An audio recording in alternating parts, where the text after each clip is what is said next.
الحمدللہ، اللہ تعالیٰ کا لاکھ لاکھ شکر ہے کہ مالک نے اپنی یاد کی توفیق اور موقع عطا فرمایا۔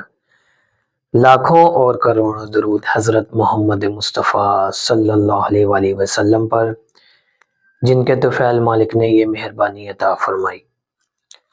سامعین کرام، اللہ تعالیٰ نے قرآن پاک میں ارشاد فرمایا، اور جب ہم نے دریا کو تمہارے لیے پھاڑا اور تم کو نجات دی اور فرعونیوں کو غرق کیا اور تم دیکھ ہی رہے تھے۔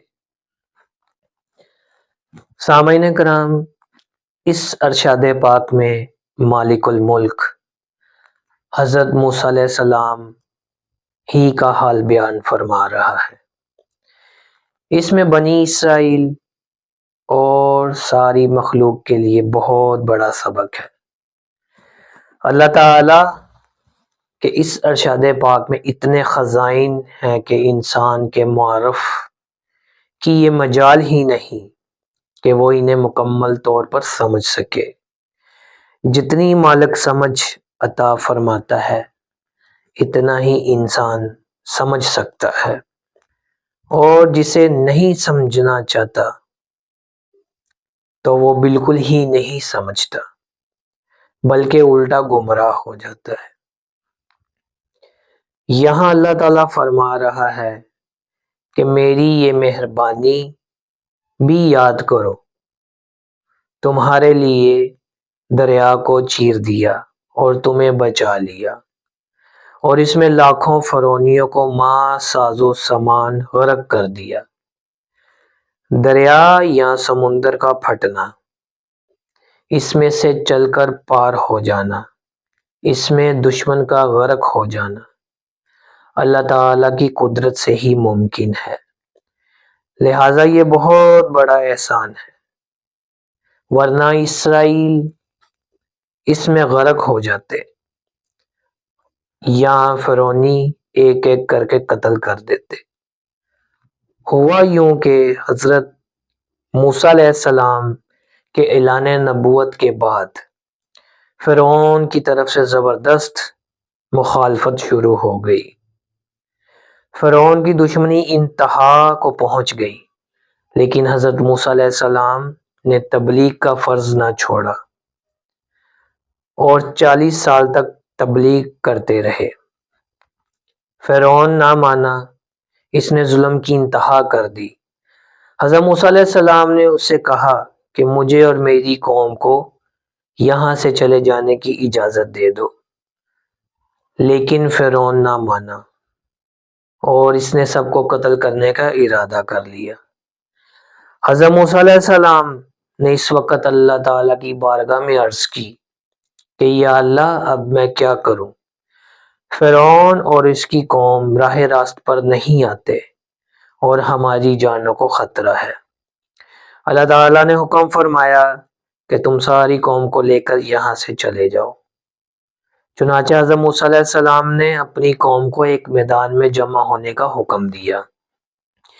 جب فرعون کو یہ بات معلوم ہوئی اور اس نے حضرت موسیٰ علیہ السلام سے یہ معلوم کیا تو ان سب نے کہا کہ ہم عاشوراء کا دن حضرت آدم علیہ السلام کا یوم پیدائش منا رہے ہیں، کیونکہ حضرت آدم علیہ السلام اس دن پیدا ہوئے تھے اور اسی دن ان کو معافی ملی تھی۔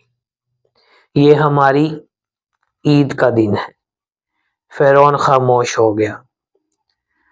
یہاں جب آدھی رات ہوئی تو حضرت موسیٰ علیہ السلام نے اپنے قوم کو یہاں سے نکلنے کا حکم دیا۔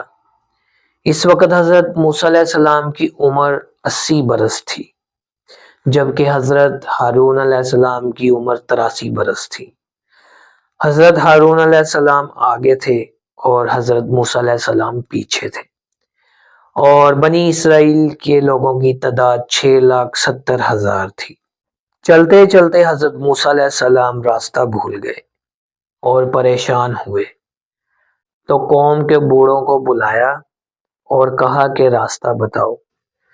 انہوں نے کہا کہ ہم نے سنا ہوا ہے کہ حضرت یوسف علیہ السلام نے وصیت کی تھی کہ جب میری قوم یہاں سے سفر پر جائے تو میرا تابوت ساتھ لے کر جائے اور مجھے اپنے آباء و اجداد کے ساتھ دفن کرے۔ چنانچہ ایسا ہی کیا گیا۔ حضرت یوسف علیہ السلام کا تابوت تلاش کیا۔ تلاش کرنے کے بعد جب وہ تابوت تو راستہ صاف ہو گیا۔ بعض اوقات روایت میں آیا ہے کہ تابوت سنگ مرمر کا تھا، بعض روایت میں آیا ہے کہ صنوبر کی لکڑی کا تھا۔ جب تابوت نکالا گیا تو سارا راستہ روشن ہو گیا، سب چل پڑے۔ جب دریا کے کنارے پہنچے تو دریا جوش پر تھا اور دن بھی روشن ہو چکا تھا۔ فرعونیوں کو معلوم ہو چکا تھا اور وہ 70 لاکھ سپاہ لے کر پہنچ گئے۔ اسرائیلیوں نے جب دور سے دیکھا کہ فرعون کا لشکر آ رہا ہے تو گھبرا گئے اور حضرت موسیٰ علیہ السلام سے کہا، آپ نے ہمیں مروا دیا، آپ سے پہلے بھی ہم مصیبت میں تھے اور آپ کی موجودگی میں بھی ہم مصیبت میں ہیں۔ حضرت موسیٰ علیہ السلام نے فرمایا اور تسلی دی کہ میں نے یہ سب کچھ اللہ تعالیٰ کے حکم کے تحت کیا ہے، ضرور راستہ نکلے گا، فرعون ہمارا کچھ نہیں بگاڑ سکتا۔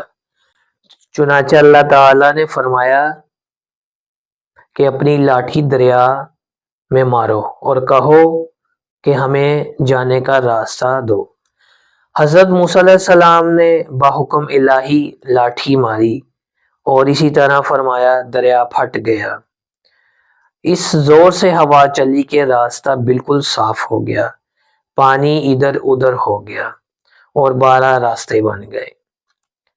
سامعین کرام، سورج اس زور سے چمکا کہ راستہ خشک ہو گیا۔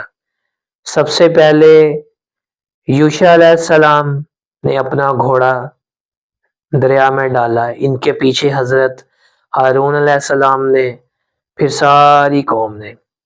چونکہ 12 راستے تھے اس لیے اسرائیلی ایک دوسرے کو دیکھ نہیں سکتے تھے۔ انہوں نے حضرت موسیٰ علیہ السلام سے عرض کی کہ ایک دوسرے کو ہم دکھائی نہیں دیتے۔ اللہ تعالیٰ نے حکم فرمایا، پانی پر لاٹھی مارو۔ جب پھر لاٹھی ماری تو پانی میں جالی نما کھڑکیاں بن گئیں، سب ایک دوسرے کو دیکھ سکتے تھے۔ حضرت جبرائیل علیہ السلام بھی ساتھ تھے۔ بنی اسرائیل میں ایک شخص سامری تھا جس نے دیکھا کہ حضرت جبرائیل علیہ السلام کی سواری جہاں پاؤں رکھتی ہے وہ جگہ سبز ہو جاتی ہے۔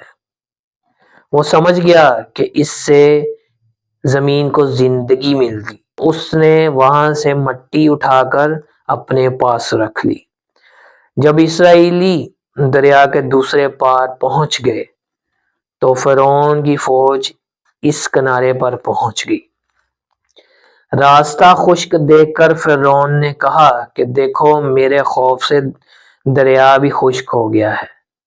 چنانچہ اس نے اپنا گھوڑا دریا میں ڈالا۔ جب اسرائیلی سارے دریا سے پار ہو گئے اور فرعونی سارے دریا میں داخل ہو گئے تو اللہ تعالیٰ کے حکم سے دریا کا پانی آپس میں مل گیا اور سارے فرعونی غرق ہو گئے۔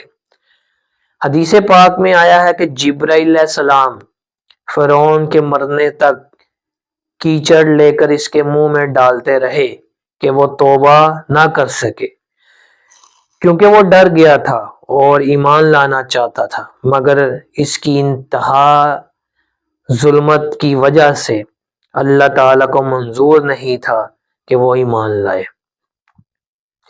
پار جا کر اسرائیلیوں نے پھر حضرت موسیٰ علیہ السلام سے عرض کی کہ ہمیں خوف ہے کہ فرعون بچ نہ گیا ہو اور وہ پھر ہمیں دکھ نہ دے۔ تو اللہ تعالیٰ نے دریا کو حکم فرمایا کہ اس کی لاش باہر پھینکو۔ یہ لاش آج تک مصر کے عجائب گھر میں موجود ہے اور لوگوں کے لیے عبرت کا سامان ہے۔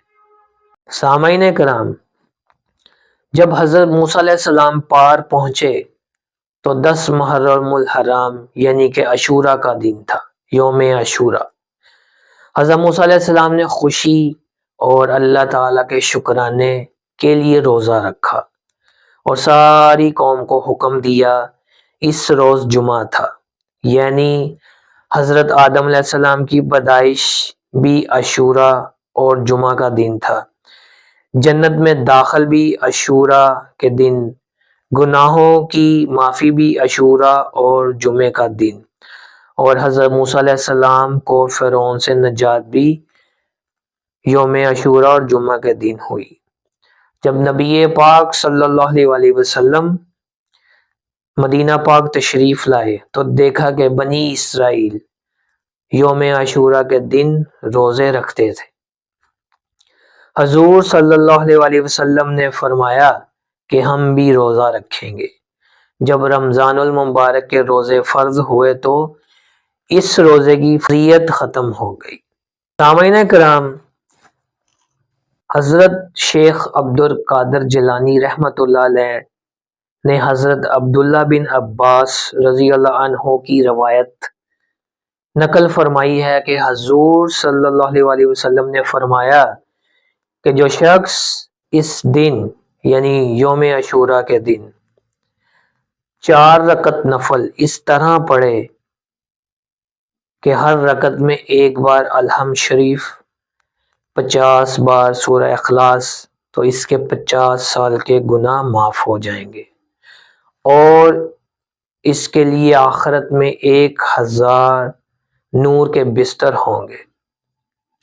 جو شخص اس روز روزہ رکھے گا اس کی عبادت ملائکہ کے ساتھ ملائی جائے گی، اور جو شخص اس رات جاگے گا اس کی عبادت بھی مقربین ملائکہ کے ساتھ ملائی جائے گی، اور جو شخص اس دن غسل کرے گا وہ سال بھر بیماریوں سے محفوظ رہے گا۔